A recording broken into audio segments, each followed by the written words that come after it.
Today we're going to be working on cross multiplication. Let's recap. If we have 2x equals 5, how do we solve it? Well, what operation is holding, well, in order to solve it, we want to get x by itself, right? So what operation is holding the 2 and the x together? Multiplication.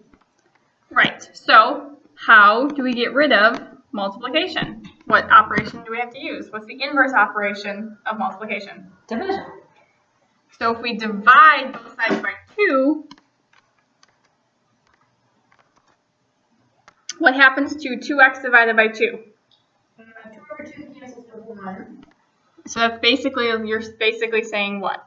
1x. 1x equals, and that leaves us with our 5 x. over 2. And then we're left with 5 over 2. Any questions? Nope. So now let's take a look at x divided by 4 equals 7. How are we going to solve this problem? Well, just like before, we want to get x by itself. But this time, what operation is holding the x and the 4 together? So what's the inverse operation of division? Multiplication. So, what am I going to do? Multiply both sides by 4. Okay, so if I multiply both sides by 4, what happens to 4 times x over 4? Becomes 1x. And what happens to 7 times 4? 28. Okay, so then x equals 28.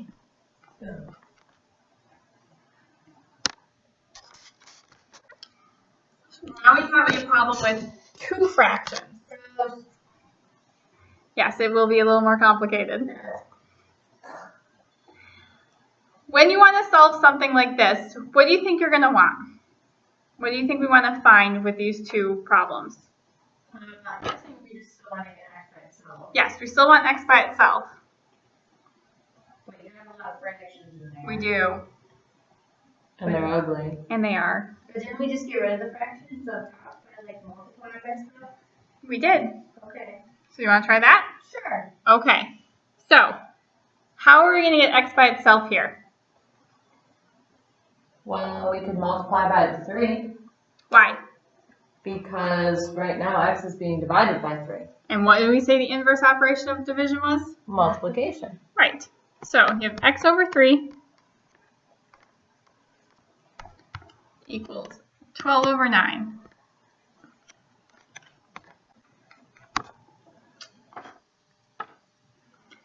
So if we want to get rid of it, we're going to multiply by 3 over 3. And then over here, we're going to multiply by 3. Sorry, not over 3.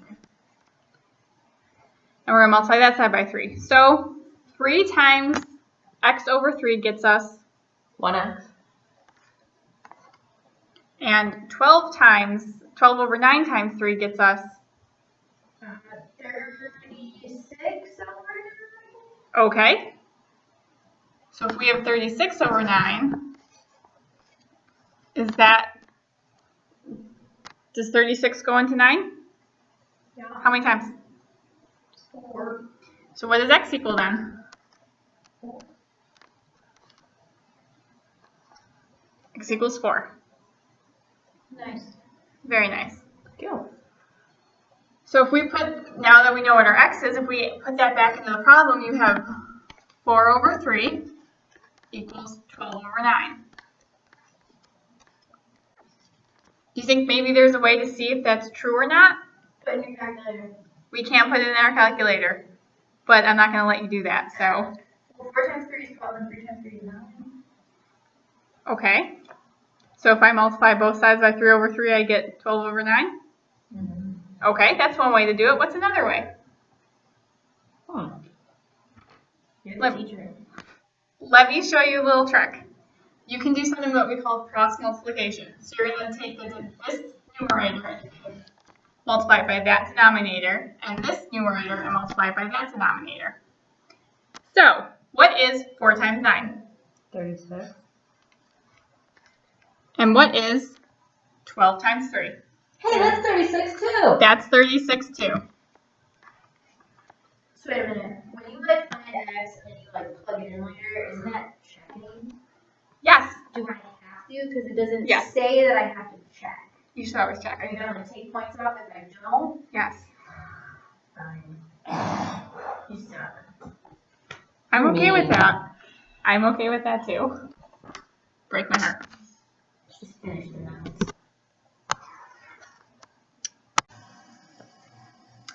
Problem 2. Now we have y over 8 equals 5 over 2. So, much like last problem, what can we do about this? Well, we're dividing by 8, so we can use the inverse operation of multiplication, and we can multiply by 8. We can. But remember, how did we check our problem last time? What did we do?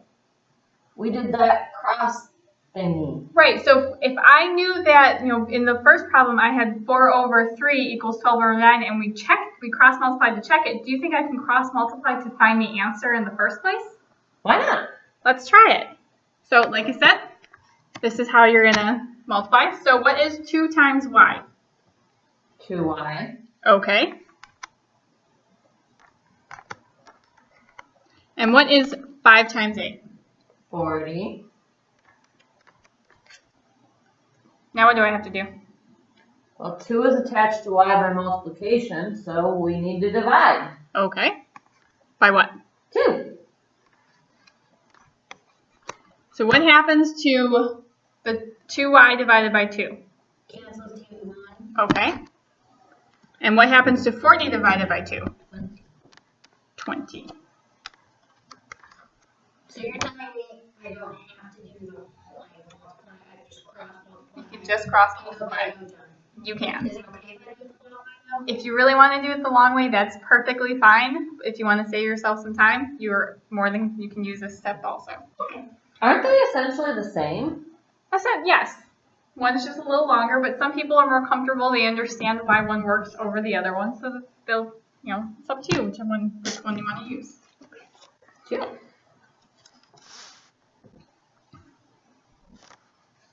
Okay. So, example 1. How do I know that how do I know that 1/2 equals 4/8? What can I do to prove it though? I mean, you can't just, math people don't like you just saying, well, of course it's true. But it is. It might be, but we want an actual solid answer to why. Put it in your calculator. No. The cross thingy. We Criss can, cross applesauce. right, we can use cross multiplication. So, what is 1 times 8? 8. What is 4 times 2? Hey, that's 8 too. That's 8 too. So, see?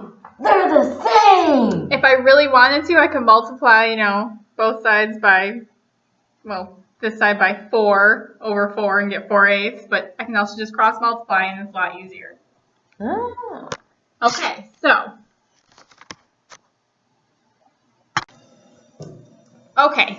Like I said earlier, math people don't just like to be told that something is something and because I said so. It just doesn't work that way. As much as you guys would enjoy that being the answer, that's just not going to happen. So we need to prove that this actually works, that cross multiplication is a real thing. So we're going to start off with a over b equals c over d. Now keep in mind, in this example, b and d cannot be equal to 0. Why? Wouldn't that be undefined? That would be undefined, and do we like undefined terms? No. No. So, b and d are not equal to 0 in this example. So, how do you think we're going to figure this out? What's one way to prove this? And you can't just tell them, well, if we cross multiply, what do we get? AD is equal to BC. Right. So good, are we done? No. Not even close. Okay, so, that's what we want our final answer to look like. But can we just say that we're done? That this is, proof because I said so? No. No. You know, I like this though, because I hate little fractions. We don't have to like find common denominators and stuff. Yeah, You're gonna have to find some common denominators. But the only thing that if you're adding or subtracting or not adding or subtracting. Surprise. How can I get both of these fractions on the same side of the equal sign? Subtract C over D. Right. So now I have A over B minus C over D. And what's it going to equal? 0. 0. And now we need common denominators. And now we need common denominators. Yep. What's going to be our common denominator? BD. BD. So, if I multiply this side by D over D, and this side by B over B, what does that give me? AD over DP or BD. BD. minus BC over BD. Okay, Equals 0. equals 0. Let's not forget our equals 0.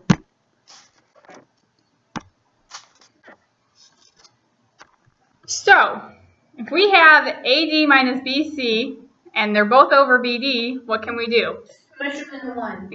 We can make them 1. Okay, so now we have AD minus BC all over BD equals 0. How can I get rid of the denominator? How can I get rid of BD? Can't we multiply by both sides by BD? We can. And we will. Okay, so if I multiply both sides by BD, what happens to the BD in our denominator? Cancels. It gets canceled out. So it doesn't matter that those are letters, it's the same thing. Yep, it works the same way. Cool. Hey, and 0 times BD is just going to be 0. Exactly. So remember, anything times 0 is what? 0. So then I'm left with AD minus BC